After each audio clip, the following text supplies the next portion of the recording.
Breaking news this morning out of the NFL. Miami Dolphins quarterback Tua Tagovailoa is out for Sunday's game against the Raiders. Coach Brian Flores made that announcement earlier today. Tua suffered fractured ribs in last week's blowout loss to the Bills. Flores said that Tua will be handled day to day, but that there's a lot of pain, adding, quote, he wants to play. He's actually trying to play.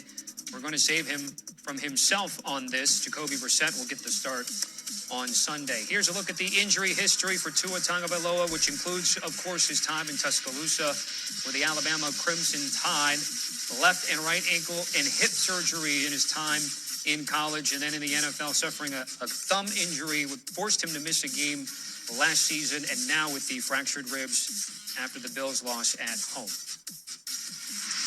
All right, let's get some more now from Jonathan Jones, our senior NFL writer on the breaking news. Your thoughts here. What more can you tell us, JJ?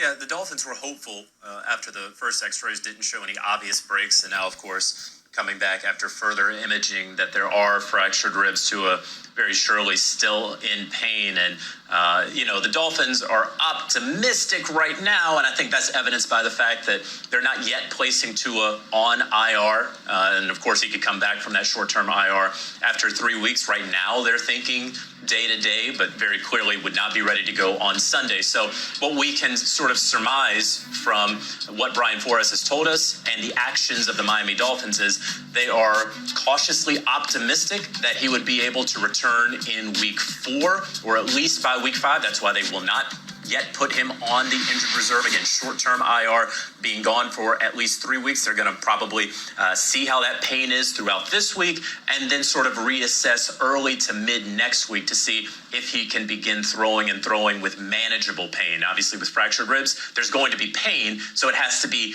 manageable pain. And so they are going to go forward with backup Jacoby Brissett.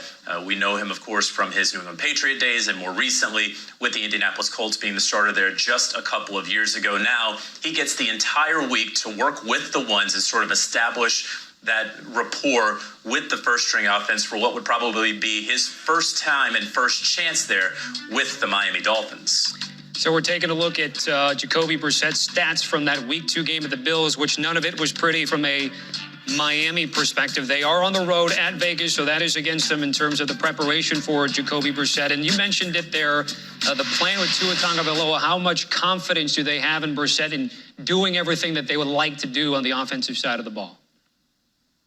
Well, surely they have enough confidence in Jacoby Brissett, or else, they know about Tua's injury history. We flashed the graphic up just a little bit ago. This isn't a guy who has a clean bill of health and always has his entire career. And so as the Miami Dolphins, decided not to go with Ryan Fitzpatrick and not pay him, and as he went along to the Washington football team, they had to, of course, plan for this contingency that Tua would eventually get hurt. And what happens then? And so they go with Jacoby Brissett, a guy who has started any number of games in the NFL. Not a fantastic starter, but can sort of get you through in a pinch.